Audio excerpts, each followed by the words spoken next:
In today's video, we are talking about a Magic card that has spiked over 600%, and it's not the only card we're going to talk about today. Stay tuned, you're not going to want to miss this.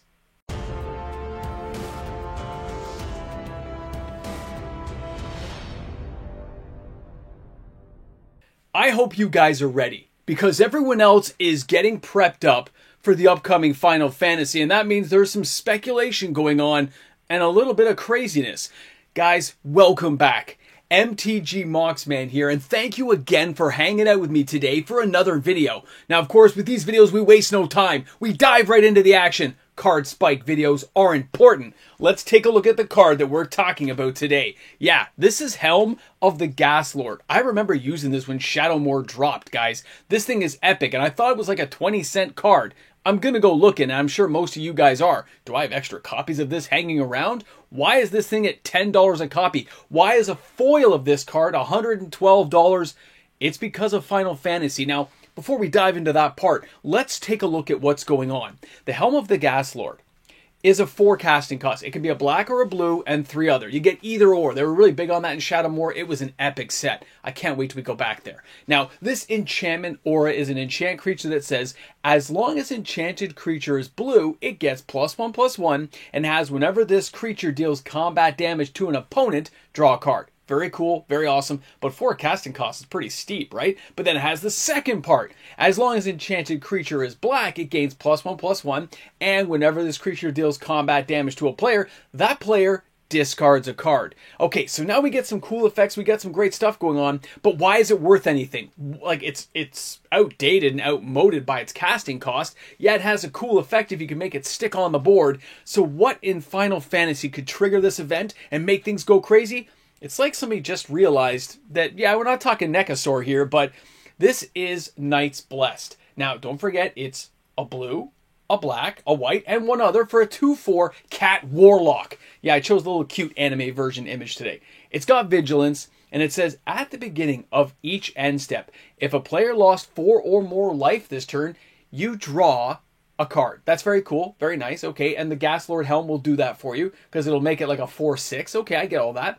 And then it says, whenever you cast a non-creature spell with mana value 3 or greater, well, Tashola is going to deal 2 damage to each opponent and you'll gain 2 life. So now that we've taken a look at Tashola, the Knights Blessed, and we see how it fits with the Helm of the Gaslord, you can kind of understand why a lot of players are speculating on this card. Why they decide to spend the 20 cents per copy and try to buy 100, 200, even 300 copies off of sites like TCG Player and Card Market. There's a lot going on with this card that makes it a viable choice for players to put inside their decks, but maybe not the only choice available when building these commander decks. And there's a few other things to consider when you're looking at the Helm of the Gaslord is look at Final Fantasy itself. We don't know what's inside those commander decks. We don't have the deck lists attached to it to know which cards are going to be reprints and which cards are going to be completely new. The other thing to consider is Final Fantasy. Well, it's kind of sold out in most places. If you didn't already buy a pre-order of the commander decks, you're not going to get it on release day anyway. And the actual collector boxes are even worse, so you're not going to really find anything there that's going to be available to you to add your new Helm you just bought, because you can't use it with anything until you have that particular commander deck. It's a fascinating case study on why pre-orders sometimes are really lame back in the day. Like, we knew there was going to be tons of stock, but the way that Wizards is controlling the market now, pre-ordering is just so important, as well as having a good relationship and supporting your local LGS. Crazy to see this all go down. I'm really curious to see how long it is going to take for that second wave of the commander decks to show up. I think we'll still be okay with the play boxes for like a week or two, but those commander decks, they're going to be done. And I know a lot of people are also asking me about the pre-release and the prices for the pre-release because it's so expensive to get into it. We're going to talk about that in a later video. I know it's a fascinating study in just how far the prices can get pushed on particular items and ideas of going to a pre-release. Because we know for Tarkir Dragonstorm, the line was out the door and there was just so many people waiting to get in. But now with this set and the price being pumped up, we may not have that same result. We'll talk about that when I get some more numbers about how this pre-order is pre-releases are gonna end up. Now, to end things off for today's video, I want you guys to remember a couple of things here. in the past, we've had lots of card spike videos, and many of these cards definitely, 99.985, 100%, will go down in price. They will fall back down to earth if you wait long enough. And if you can't buy the Commander deck, or if you haven't already pre-ordered it, you might as well just wait and see what the price is afterwards. Because buying this card for $10 now, when you don't have the Commander deck to go with it, isn't going to make a lot of sense. You're going to be overpaying for a card that likely can't hold its value. It got fueled by speculation and hundreds of copies leaving the market instantaneously. When that happens, yes, it's going to have a definite secondary market effect. You can't control that, either can I, but the patience is your ally in this case. Cards like this just can't hold. It's a common. Shadowmoor, Lorwyn, they were limited print runs by today's standards, but they still had massive print runs. And a lot of these cards are out there. All it's going to make it do is a lot of people are going to go looking through their bulk drawers of commons and say, do I have any of this card? $10 a copy. If I got 30 copies, I can all of a sudden get whatever card you're after, a Savannah, a Plateau, whatever it may be. There's a lot of options out there right now of amazing cards. And finding a common that you can turn in for that kind of loot, that's pretty amazing. Either way, there's a lot going on in this market. And if you think that this is the last time it's going to happen with the upcoming Final Fantasy set, I think you should look again at what we're walking into. Wizards of the Coast is going to make sure that Final Fantasy is a banger of a set. Those Commander decks, I actually expect them to be loaded with powerful cards. Because the Play Booster box, it's kind of got to be standard compatible. Okay?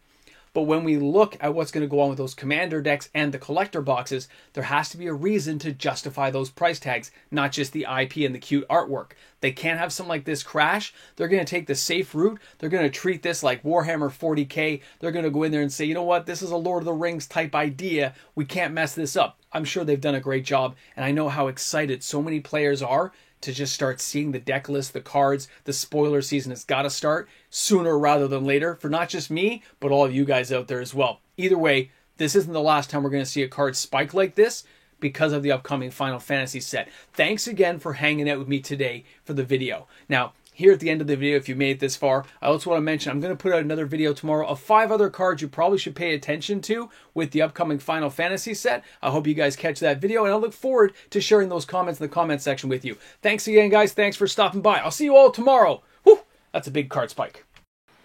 Hey guys, here we are at the end of the video, and I just want to mention a big shout out to my patrons, my YouTube membership members, and a reminder that this weekend is the monthly giveaway for Patreon YouTube membership members, okay? We got to give that nice big spin at the wheel. We got to see who's going to come out on top, who gets lucky enough to win a lot of reserve list cards. So don't forget, that'll be 6:30 Eastern Standard Time on Sunday. I'll see you guys there. Thanks for hanging out, and of course, I will be back tomorrow with another video. All right, guys, welcome back. We're here at the Ramble Jamble, squeaky floors, and the fact that, it's still pretty clean in here, I'll be honest. Couple things of note, just a couple of comments to go along with today's video. Card spike like this, when they go up this high, this quickly, it's usually fueled by a select few people, 10 or 20 people at most, buying just a massive volume of cards. There are going to be cards that spike, though, and will hold some value, especially if it's from a more recent set and can't get reprinted. Older sets, they're more likely to come around, especially if a card goes up quickly like this. So even if it's not in the Commander deck series, if it's not going to be one of the reprinted cards inside, you can expect it to be in a premium product. It's pretty easy to slot one of those in with some fancy new artwork and just be ready to go. So keep that in mind, just in case this card did somehow maintain value, it would come around quick enough. Or be reprinted later on in a different Commander deck. Either way, reprint. But here's the thing, when newer sets come out, even anything from Karlov Manor all the way through to Outlaws of Thunder Junction, Bloomborough, those cards are at least a 2 to 3 year window at minimum from ever getting a reprint. That's the best you can do because you have such a lineup of things already on the slate, okay? When that stuff comes along, well, we've seen what happens with a lot of these card prices, and they're good for Wizards of the Coast, so they're likely going to keep it that way. They just like the money, and they like being able to tell you next year in 2026, look at this cool new Master Series product, look at all these cool cards, and look, a lot of value in there, and they're not going to be wrong. Based on what we've seen, it'll have a high price tag, but there'll be some pretty decent cards in there. And that's why I'm going to cover about 5 new cards not new, but 5 cards I think people should pay attention to. I've been testing them first inside of a few playing formats to see how well they actually work and what potential combinations may come up. And I'll explain that in the video, of course. So thanks again. Thanks for being here, guys. Thanks for hanging out with the Mox Man. I'm going to do a little dance. Just a little bit here. I'm going to cut my hair after this. Maybe, if I have time. We'll see how much editing takes. See if I messed up the audio. Doesn't look like it, but you never know. Guys, have a great one. Audio, ramble, jamble, man yells at sky.